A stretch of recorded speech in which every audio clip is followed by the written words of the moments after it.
Welcome to the Howie Silbiger Show on the True Talk Radio Network. Get in on the conversation. Call 1-877-669-1292.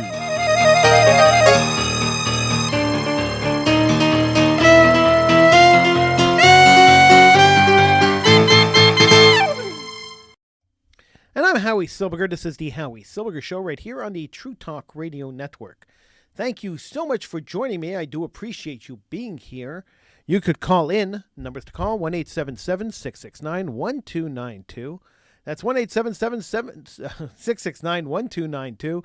One day I'll remember these numbers. 1-877-669-1292. Feel free to call in and join me in conversation here on the Howie Silbiger Show on the True Talk Radio Network. The Howie Silbiger Show is heard every night of the week, Monday to Thursday at 10 p.m., 10 to 11 p.m., right here on the True Talk Radio Network.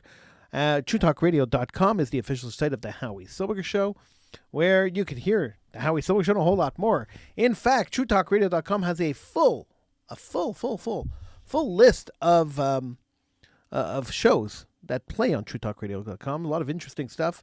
Feel free to check out the schedule on TrueTalkRadio.com. And, of course, you can download our app. Our app is available on the App Store, the iPhone App Store and the Android App Store. It's available. So just go and look for the app, the True Talk Radio Network app. It's there on the App Store. Feel free to download it and be part of the True Talk Radio experience. I do the show every night, and those of you watching on social media, the show airs on the True Talk Radio Network app and on TrueTalkRadio.com. And those of you watching on social media see me, and there's a camera right in front of me, and it kind of I kind of podcast on social media too. I think 6 or 7 or 8 social media networks carry the show. We stream to 6 or 7 or 8 social media networks. And I get a lot of emails, and some of the emails and some of the messages I get, Facebook messages on YouTube, all sorts of messages everywhere. Some of the messages I get ask the same question. They say, "Hey, Howie, when we're watching you on social media, sometimes you're not even looking at the camera. So, when we watch TV, the presenter's always looking at the camera, and sometimes you're not looking at the camera. And we wonder, why are you not looking at the camera? What are you doing that is more important than paying attention to us?" And the truth is that that sometimes I don't look at the camera because this is really a radio show that we're streaming on the net. I don't consider this a TV show. So I'm not so concerned about having a teleprompter under a TV show, and watching and looking like one of those TV presenters. I'm not trying to be a TV presenter. You could see just by the way I dress when I do the show that I'm not trying to be a TV presenter. I'm a radio talk show host. And so I do this show for radio, and we air it on social media, and we have a camera running. But in reality, to me, it's more of a radio show than it's a TV show. Otherwise, I'd be showing you clips, and I do sometimes. But I'd be showing you clips, and I'd be talking about stuff that would be more visual than audio. So if you're watching the show, the audio is actually more important than the video because you'll just be watching me talk, and that's fine. You could do that if that's what floats your boat. But listening to the show is a lot more important than seeing what I'm doing or understanding what I'm doing. So that said, I just want to explain that to you because I know a lot of people have sent me messages saying, "Howie, you have to look at us when you're talking to us," and that's not really what I do here. I'm a one-man show. I run the studio. And so sometimes I have to look away in order to get something running or to make sure something's running or to make sure things are running properly. So there you go. That's the reason. So I'm just explaining to you so you understand. That is the reason why I'm not always looking at the camera when I do this show. 1-877-669-1292 is the number to call. 1-877-669-1292. Years ago, there were a couple of teachers in the western part of Canada that were denying the Holocaust in classrooms. And I found it interesting. A guy, I found it interesting. I'm not going to name them here. I mean, I could name them. I met both of them over the course of time, and I could name them. But what's the point? If you want to find out who they are, just Google them. And it amazes me is that they got away with teaching Holocaust studies, and teaching that the Holocaust was a myth and the Holocaust didn't happen in public schools for years before anybody noticed. I don't know how that happens. I don't know how somebody could teach in a classroom some vile stuff, some absolutely horrific stuff, denying that Jews were murdered in the Holocaust, denying that the Nazis had a plan to exterminate the Jewish people, and they get away with it. They could do this in a classroom, in a closed school, in a school classroom, and get away with it with nobody complaining and nobody stopping them. It's shocking to me. But then I start thinking about the state of education in general. Now, I'm an elementary school principal and a high school teacher. I teach high school students, and I'm principal of an elementary school. Anybody who's looked me up on any online knows that this is what I do. This is what I do for a living. This is how I make my money. I do not make my money doing this show. That's for sure. But I do make my money being a teacher, and a teacher and a principal of an elementary school. And as a principal of an elementary school, I find that I feel responsible, personally responsible for the material that the students learn. So what I do is I sit with teachers on a regular basis, and we discuss what they are teaching in the class. And I sit with students, and I talk to the students, I talk to the teachers, and I understand what's happening in all the classrooms in my school. It is the only way that I can manage the school properly and to ensure that the children who are coming to the school, the students coming to the school, are getting a proper education. So, do I blame a teacher who's teaching Holocaust denial in a school? Do I blame the teacher or do I blame the administration? That is the question.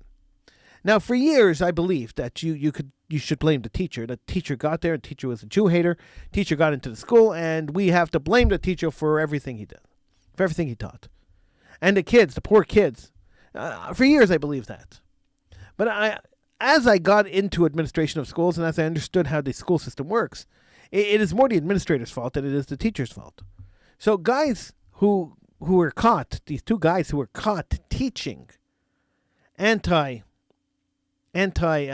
Holocaust denial in schools, these two guys, they were vilified by the Jewish community. I remember that I was at meetings, I was at private meetings where these guys were vilified, and then I met their lawyer, and I met them, and I had an opportunity to discuss it with them, and I realized that that they would have never gotten away with what they were doing if the administration didn't let them do it.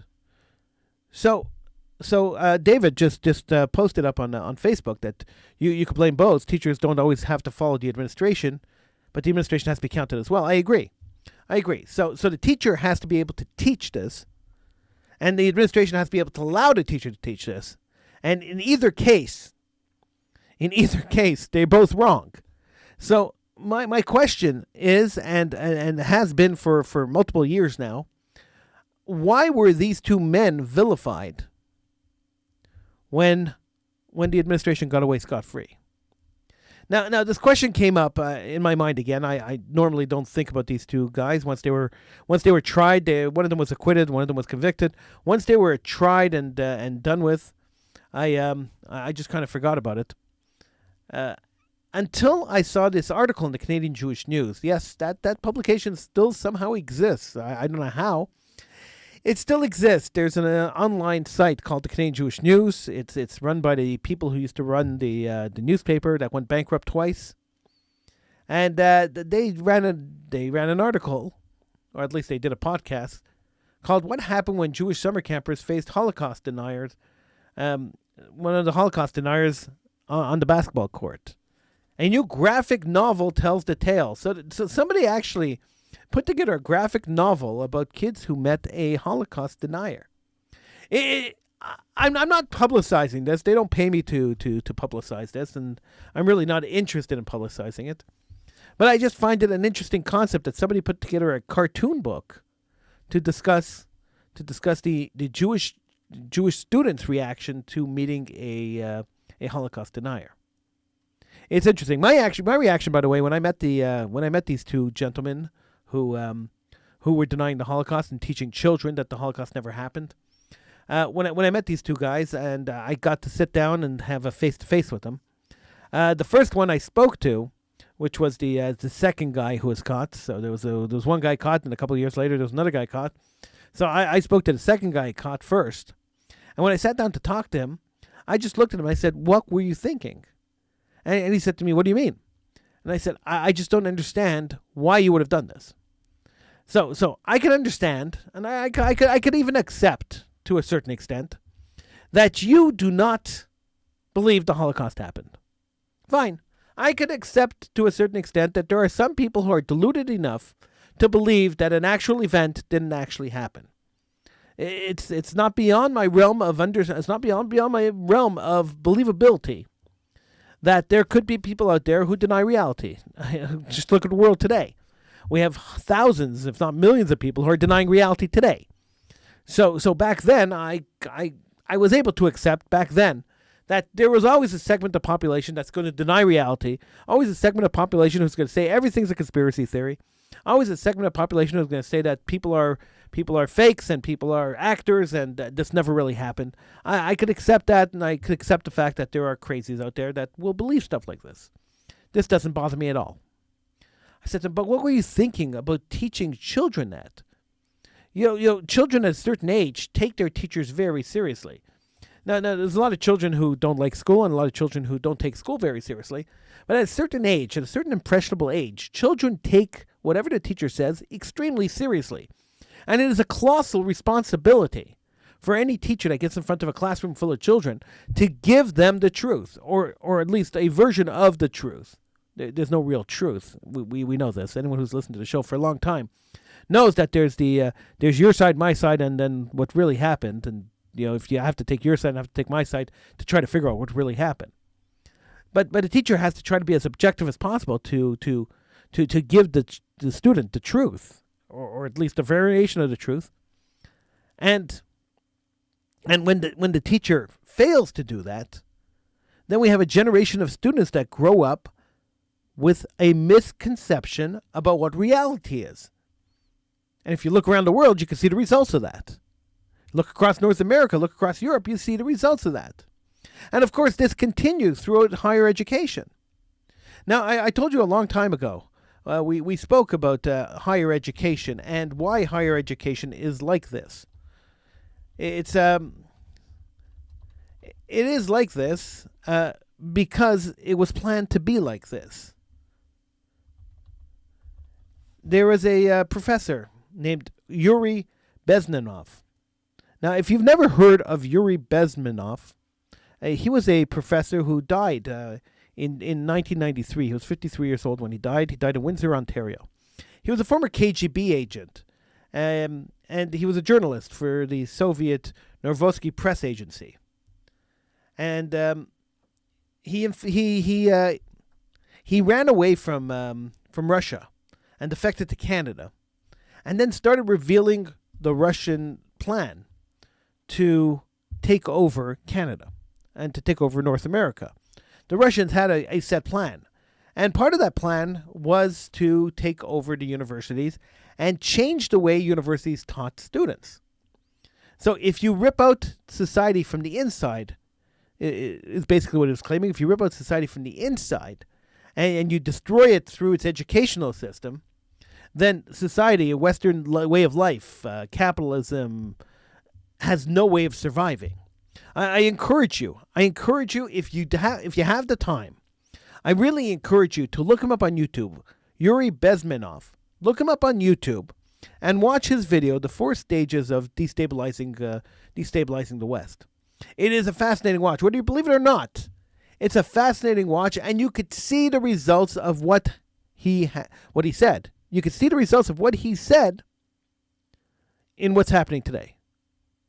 It is absolutely mind-blowing when you watch this video. So check out the full interview with Yuri Bezmenov on YouTube. Just check it out because you're not going to be disappointed. The interview is from 1984, but it's still extremely relevant today. It's unbelievably relevant today.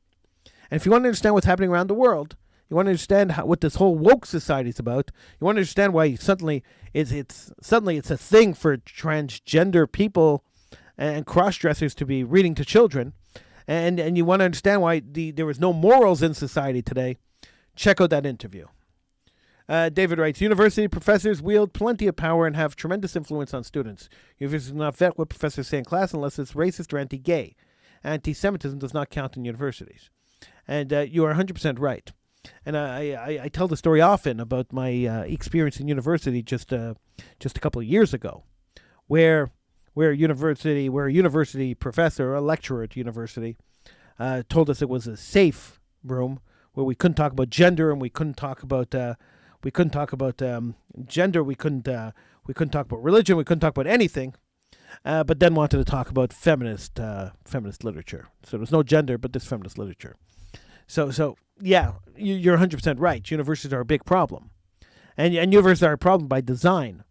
The universities decided that they wanted to change the way the world ran, and the only way to do that is through education.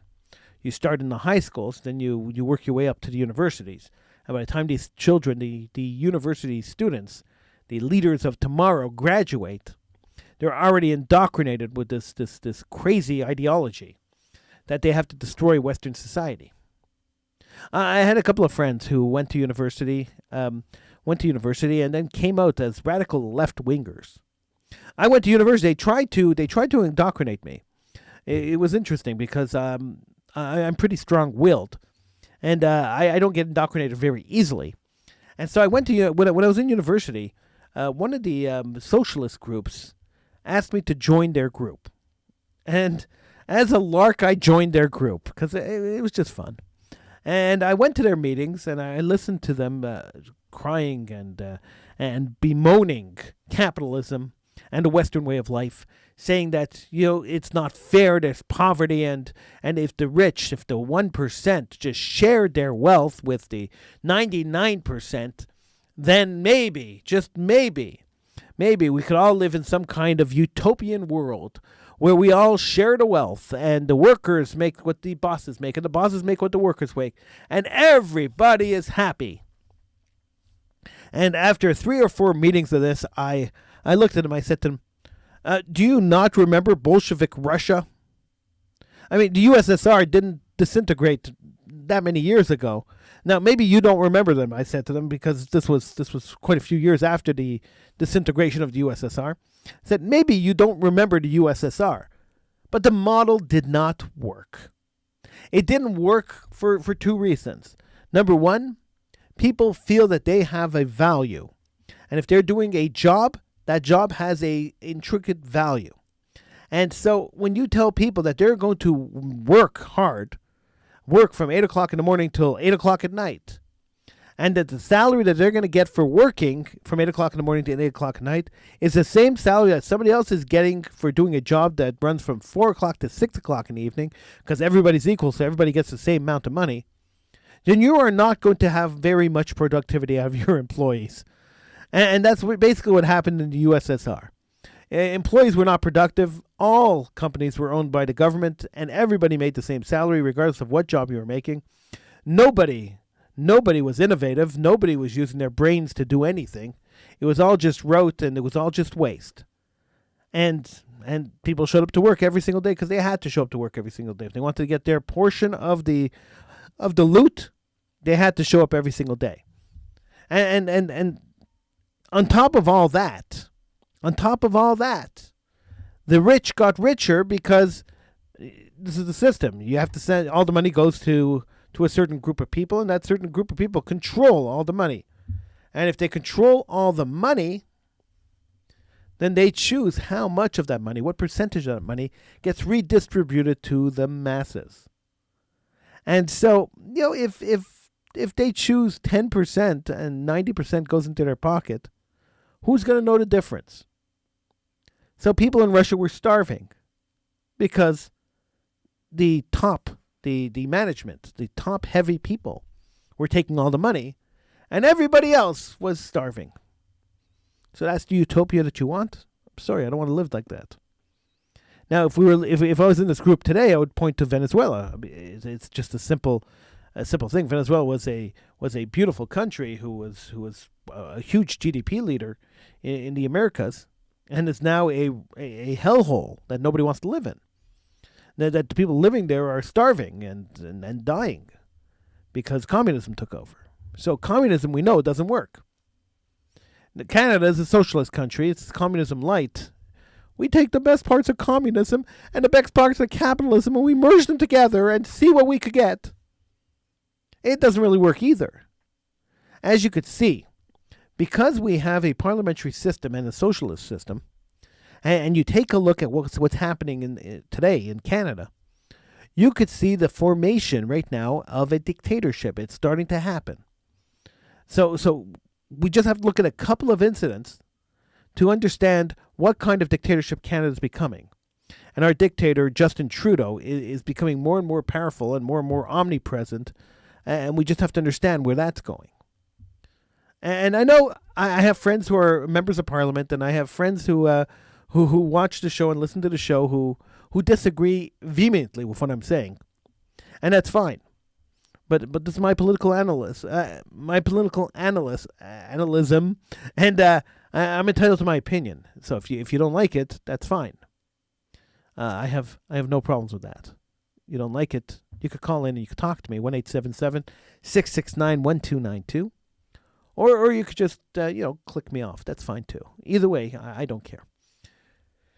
So if we take a look at Canada, there's just two things that you have to look at Canada to understand what kind of dictatorship Canada's under. And then you can look at Quebec, because we live in Quebec. You can look at Quebec, at least I live in Quebec. You can look at Quebec and understand that Quebec is becoming a dictatorship within Canada.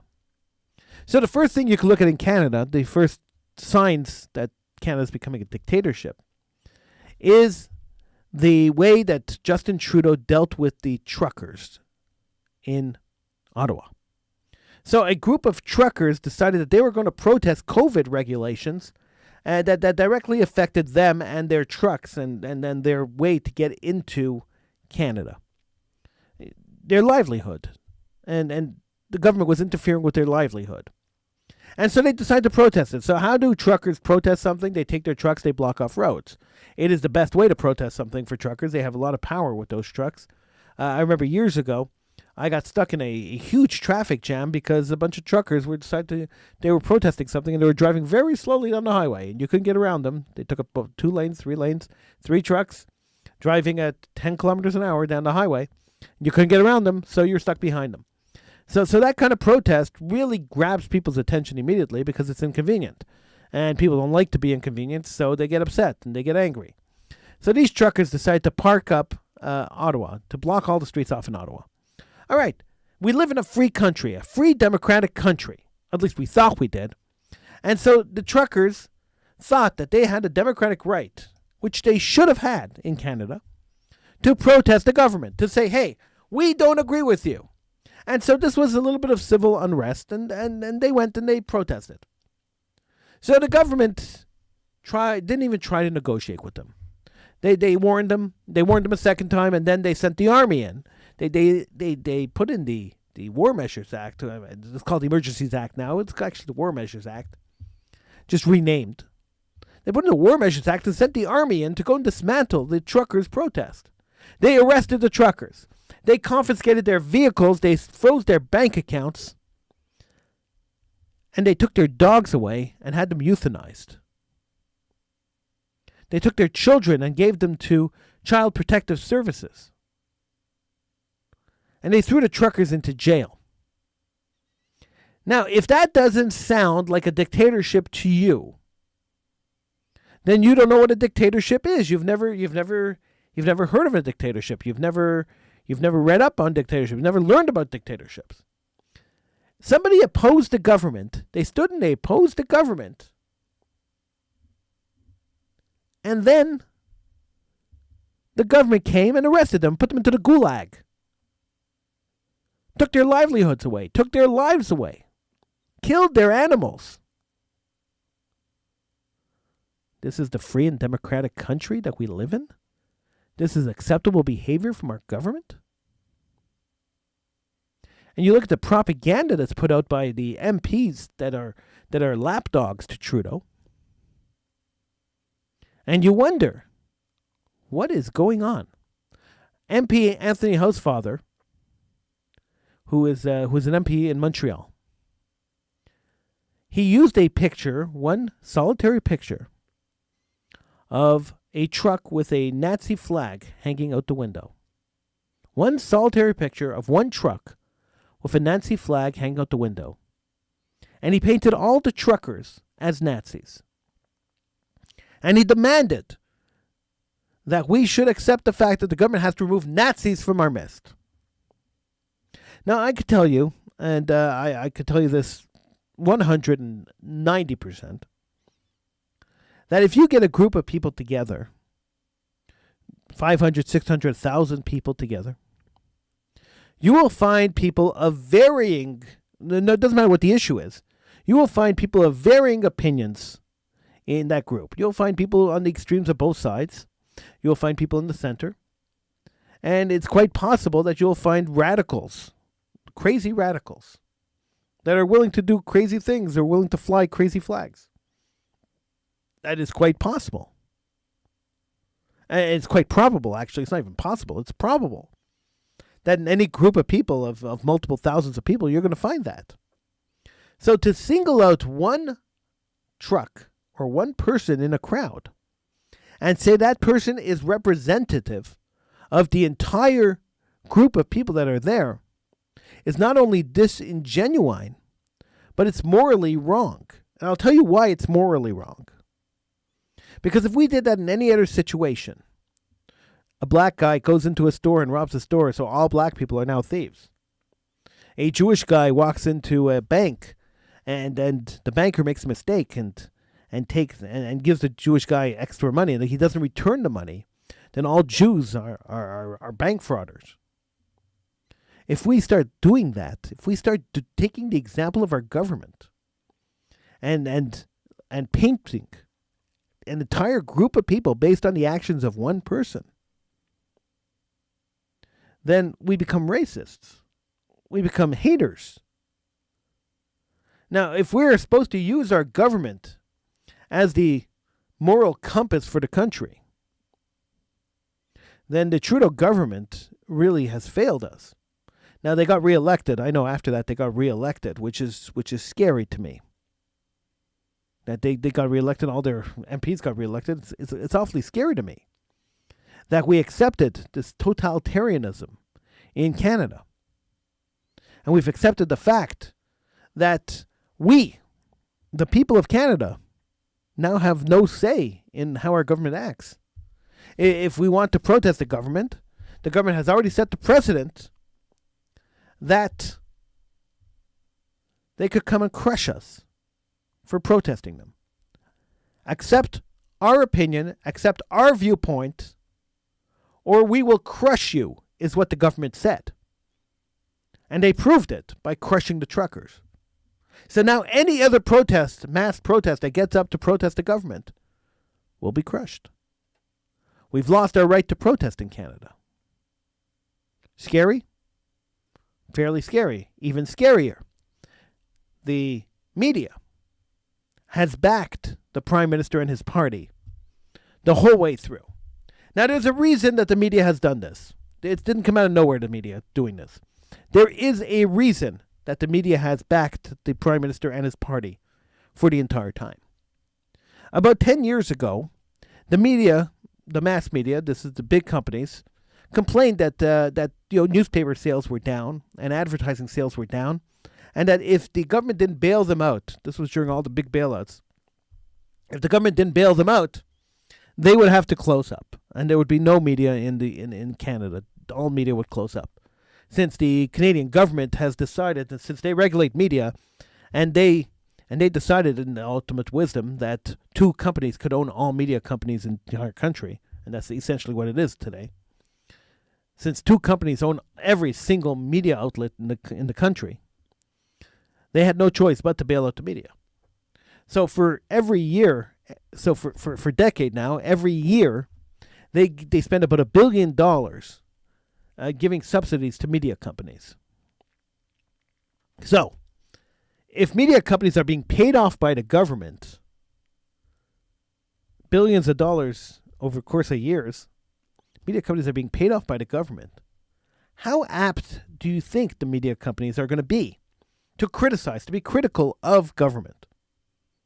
I don't think they will.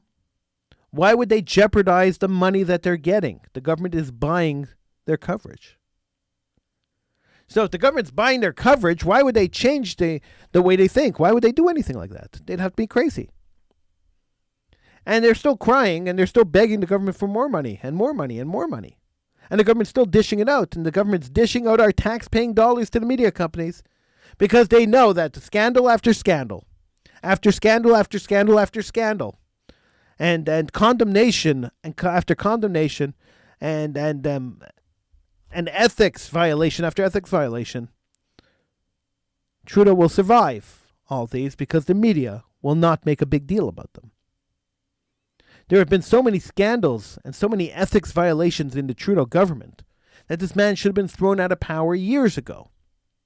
Yet he keeps getting reelected because the media doesn't hold him accountable. And they don't hold him accountable because they pay them off very well. So that's really scary too. So think about that for a moment. So no free media in Canada. Free media doesn't exist anymore. And no right to protest your government. So you've lost the right to protest your government, you lost your free media, and the government forced you. They forced you to put experimental drugs into your body. You didn't have the right to say no. I still get messages and emails and letters from government agencies telling me you have to go and get your 27th dose of the COVID vaccine. Really? I have to? I cannot choose not to put an experimental drug into my body? I can't make that choice? I have to? The emails are very clear. You must do this. And what if I don't do it? Will it eventually get to a point where the government will say, okay, just like the truckers, they'll say, okay, you are opposing our ideals, you're opposing our value system, you're opposing our rules. Therefore, we must arrest you and force it into your body. Will that happen? I don't know. I hope not. But then again, I'm not a prophet. I can't tell you what's going to happen in the future. I can only tell you that we should be very scared at the way the government is behaving now. 1-877-669-1292. That's 1-877-669-1292. Get in on the conversation here on the Howie Silbiger Show on the True Talk Radio Network. I don't mean to be I don't mean to carry forth scare tactics. I don't mean to sound like a crazy conspiracy theorist. But it's just a political analysis. This is what I see is going on, and this is what scares me. Now, if it scares me, it might not scare you. You might think this is totally normal, but it's not. It's not totally normal. It's just like the 4-year battle to discredit Donald Trump that never ended. So he became president of the United States in 2016. It's 2022, and there are still people who are hell-bent on destroying Donald Trump. Why? He's not in power anymore. He hasn't been in power in 2 years, yet there are still people hell-bent on destroying him.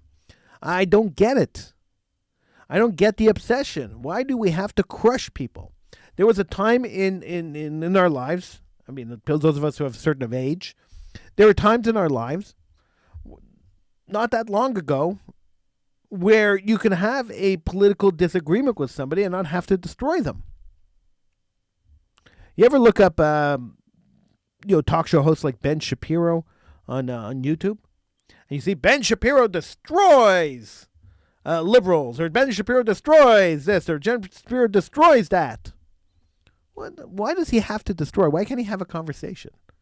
Why can't he express his point of view? Somebody express their point of view. They could argue it out. and they could agree to disagree.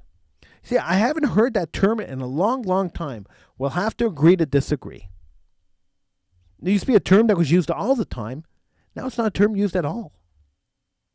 Now, my students tell me when I speak like this, they tell me, "Oh, you're an old fuddy-duddy. You're a very old man, and because you're so old, you have old values. This is not the way the world works today." But why?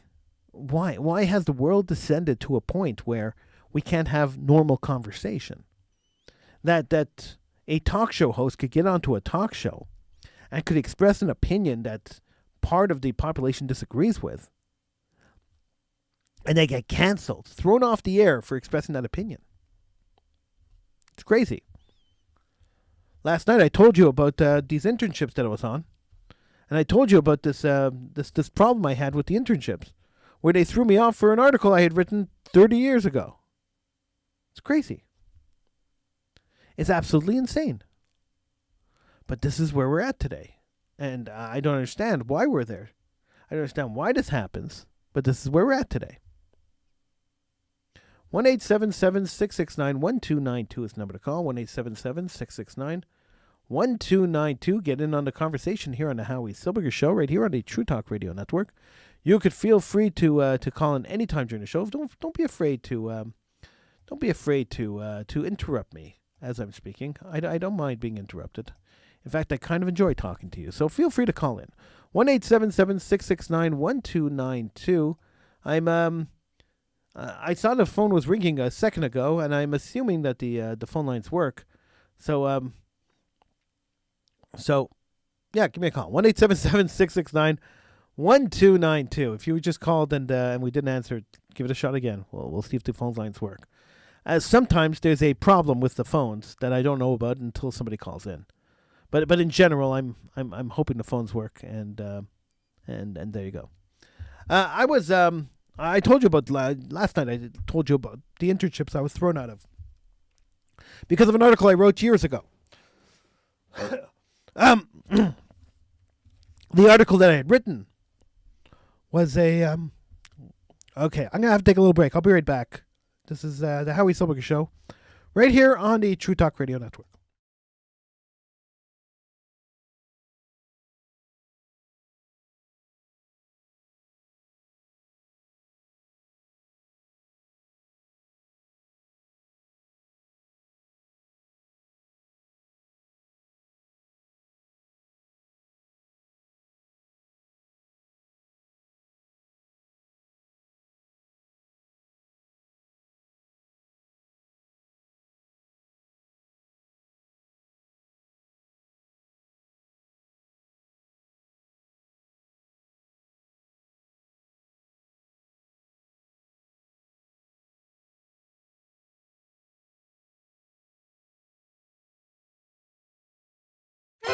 Welcome to the Howie Silbiger Show on the True Talk Radio Network. Get in on the conversation. Call 1-877-669-1292.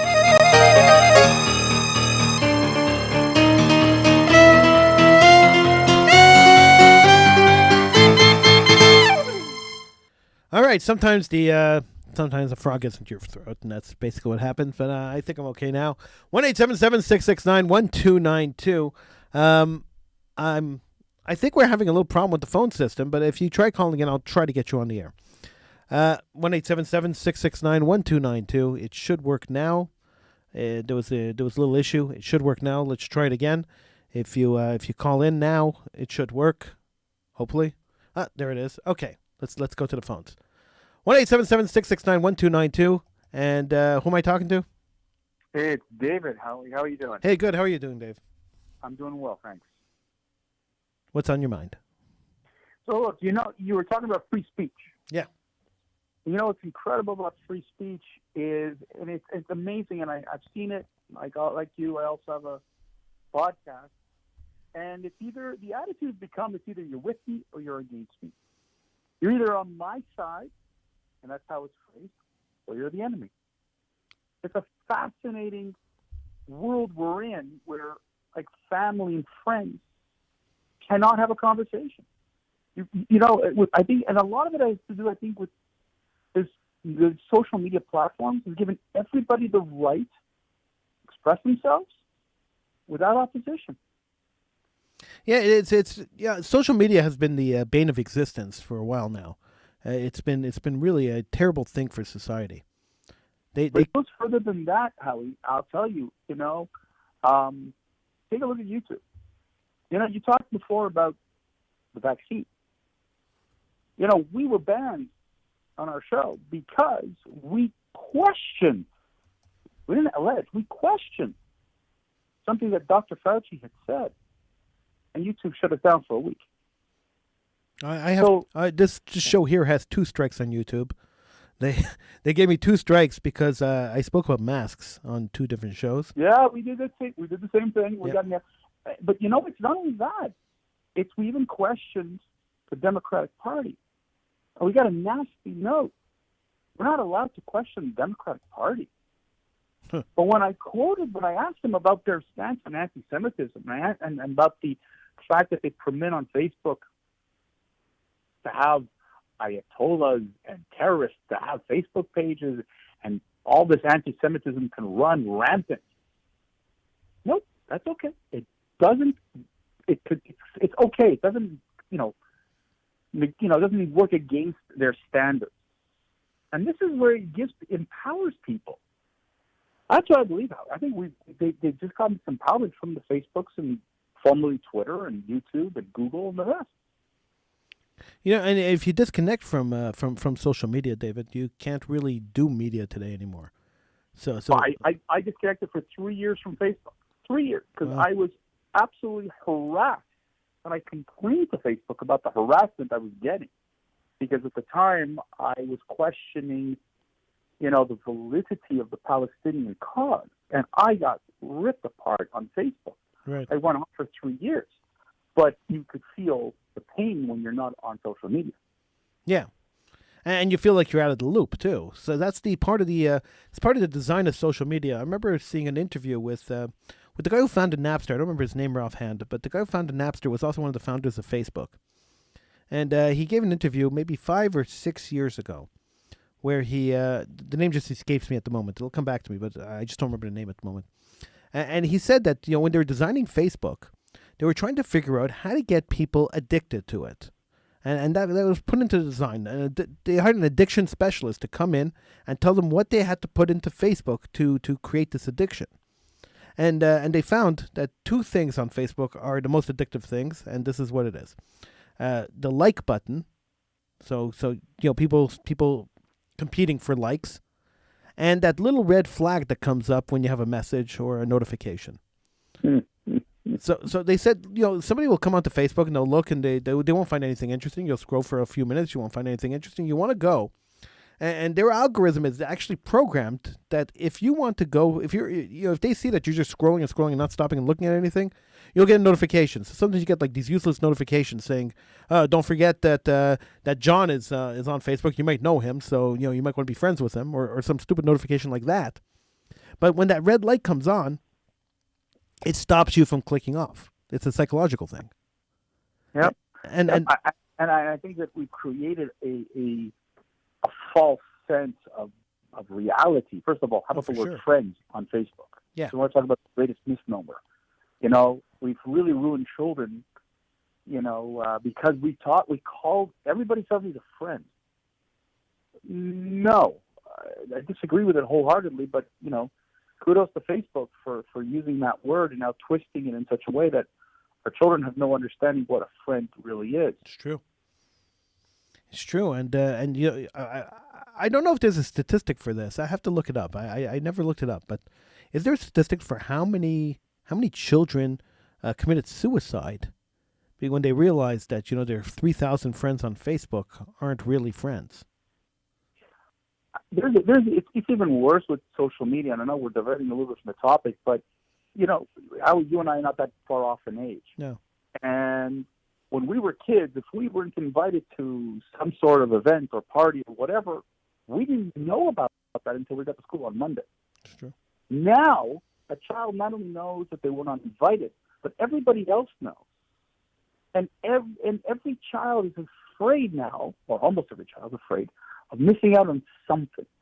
And we've created this, this ridiculous amount of anxiety in children, all thanks to this notion of instant gratification, the instant need to know, and it's all perpetuated on social media. Social media and cell phones, believe it or not, smartphones. Yeah. There was a time that you could actually be, busy and not have to answer your phone or answer a text or answer an email. There was a time when you were able to leave work and then, not be at work, right? Right. But, you as a teacher, and you teach, you said elementary, high school, and what have you, yeah. And I teach the class at McGill, and I want to tell you something. It is incredible to watch how these children's eyes are constantly glued to a cell phone, wondering what's next. I remember the first high school I worked at. I used to go down to the lunchroom, and at lunchtime, I'd watch the students in the lunchroom. It was a high school, and the kids would sit across the table from each other, and instead of talking, they'd be texting each other across the table. And I always found that fascinating. Why would you be texting somebody that you could just look up and say hi? It just seemed weird to me. Like that. I used to take my kids to school, and and a bunch of other kids, and the 5 of them would be in the van, and I would hear no voices, and I'd be looking at the rearview mirror, and they're all looking at their phone. Wow. And the funny thing was, they were telling me, and I found out later on, that they not only were they communicating between themselves on the phone, but with other people too. So it's like they couldn't have they didn't want to talk. It was like, I'm like, what, guys? What happened to talking? What happened to playing in the schoolyard? What happened to, interacting? No, can do. It's really scary, and it's only gonna get worse as cell phones get bigger and better, and technology moves forward. It's only gonna get worse. Interpersonal relationships are disappearing very quickly. I spent the day at a cybersecurity conference, and now we have a ministry here in Quebec for cybersecurity. And one of the comments that came out of the minister was that this is the first generation that cannot remember a day without technology. That's true. And crazy. We have no idea the impact that this is going to have on this generation. Those were his words. And what about the next generation? Because as we go, it's only going to get better and better and different. So interpersonal skills are disappearing. You see kids, if you take their phones away, you see the temper tantrums, and you see you see the actual pain in their faces that they don't have their phones. And look, and is there any wonder now? I mean, the last 2 years of COVID, we've all worked from home. We've had school from home. Yeah. And you hear that 97%, that's a statistic I heard today, 97% of employees do not want to go back to work physically. They don't want to go back to the office. They want to work from home. What's interesting is that businesses are going to agree to do this. But when we look back about 7 years ago, Yahoo fired their CEO. And they hired a CEO from Hewlett Packard. So the Yahoo CEO was ousted, and the Hewlett Packard CEO came in. She left Hewlett Packard, and she went to Yahoo. And when she went to Yahoo, she decided that she was going to close their headquarters and have all the employees that were working at their headquarters work from home, work remotely. The reason for that, she thought that productivity would be better if they were in their own environment and they were able to live their lives. And she wanted to give them their lives back, and she didn't want them in the office 80 hours a day, so 80 hours a week. So go home, and you'll work from home as long as you hit your benchmarks. Then we're fine. And people went home, and it didn't take more than a year or two before they threw her out and reopened the headquarters and brought everyone back, because productivity just dropped almost nothing. So it's quite interesting that we're going back to that, even though it's been a model's been proven that doesn't work.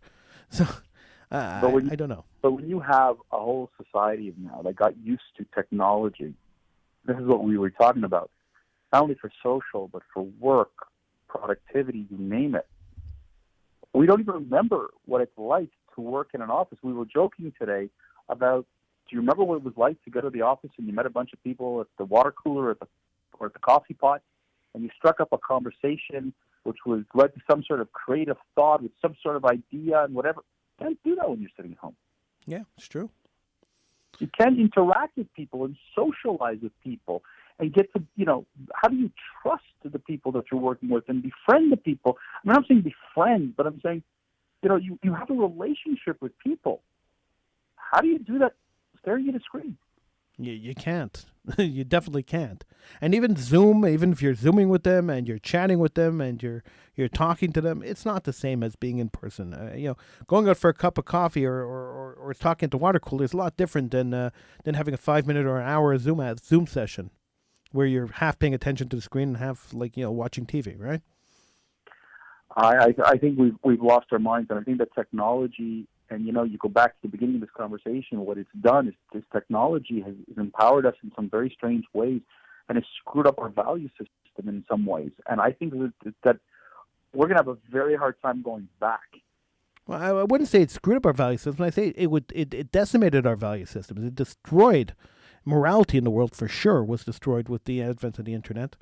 And I think the value system was just dropped. I don't think it exists anymore. I don't think it screwed it up. I don't think there is a value system anymore. Howie, I hope we can figure out a way to fix it somehow going forward, but I'm not very optimistic. Howie, it's a pleasure talking to you. I love the show. Keep it up, man. Thank you, David. And don't forget to tune into David's show. It airs here on True Talk Radio, too. It's the Rant Network, and feel free to tune into that, too. Just check the schedule. It airs every day right here on True Talk Radio. Thanks, David. Thank you, Howie. Take care. You too. All right, so we're just about out of time for the Howie Silbiger Show right here tonight. Thank you all for joining me. I'll be back in about an hour with Political Hitman. That airs on Israel News Talk Radio. We'll be on between midnight and 1 a.m. With Political Hitman, where we talk about a lot of stuff, and it's also a live call-in show. It airs on all these social media networks. It airs on the True Talk Radio network, and of course, it airs in Israel. So until then, I wish you a good night. Thank you so much for joining me.